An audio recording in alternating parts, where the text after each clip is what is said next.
Bonjour à tous, donc aujourd'hui nous allons démonter une pompe à engrenage externe.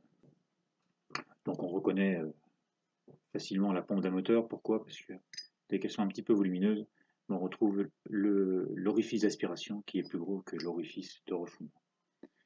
Donc il faut savoir que les pompes, elles ont un sens de rotation. Donc il faut regarder les pompes vers soi, si elles tournent à droite, c'est une rotation droite, si l'arme doit tourner à gauche, c'est une rotation gauche. Donc on défait les 4 vis, on retire la plaque de fermeture. Ici, on retrouvera un palier, donc il n'y a pas de roulement dans la pompe à engrenage. Et on va retrouver deux pignons. Le pignon menant, qui est ici, et le pignon mené.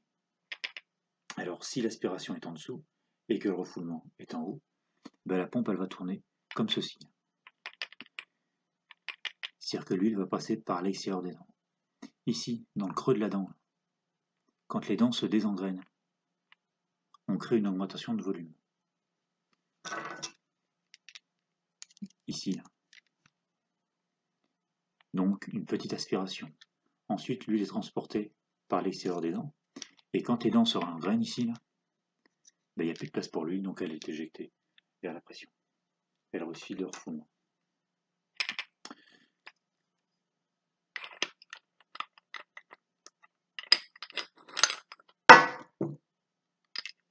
Ici, on va retrouver deux petits joints de chaque côté. C'est ce qu'on va appeler les lunettes. C'est des joints qui permettent de faire ce qu'on appelle un équilibre hydrostatique. C'est-à-dire que moi ici, si je suis sous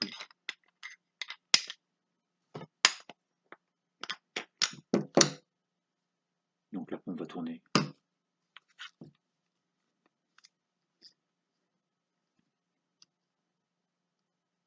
comme ceci. Donc j'aspire en dessous, je refoule en haut. Donc ici, je vais être sur la pression du circuit. Alors pression pour ces pompes à engrenage jusqu'à 250 bars.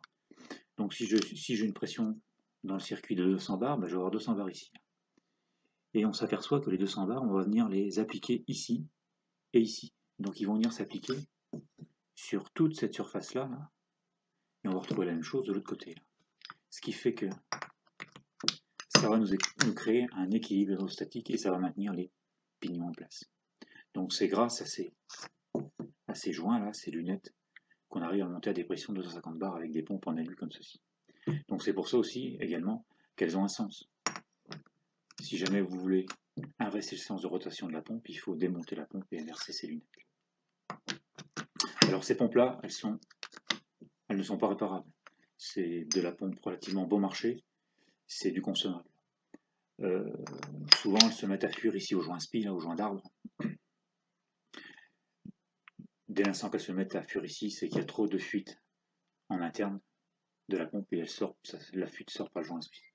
Vous pouvez le changer, ça coûte pas très cher, mais quoi qu'il en soit, c'est vraiment du provisoire. C'est-à-dire que très rapidement, ça va se remettre à fuir. Donc ça, c'est du consommable. Dès l'instant que ça se met à fuir ici, faut la changer. Alors c'est une pompe qui est relativement bruyante. C'est pour ça que souvent généralement ils font des usinages ici au niveau des paliers. C'est pour réduire le bruit. C'est une pompe qui va être peu sensible à la pollution. C'est-à-dire que ça va bien aspirer tout et n'importe quoi. Contrairement à une pompe à piston, c'est quand même peu sensible à la pollution. Donc voilà un petit peu rapidement ce qu'on pouvait dire sur la pompe à engrenage externe. Vous pouvez retrouver ce cours en version écrite en cliquant sur le lien sous la vidéo. Vous pouvez retrouver également mes prestations, formation, conseils, expertise en hydraulique. Et puis je vous retrouve bientôt pour de nouvelles vidéos.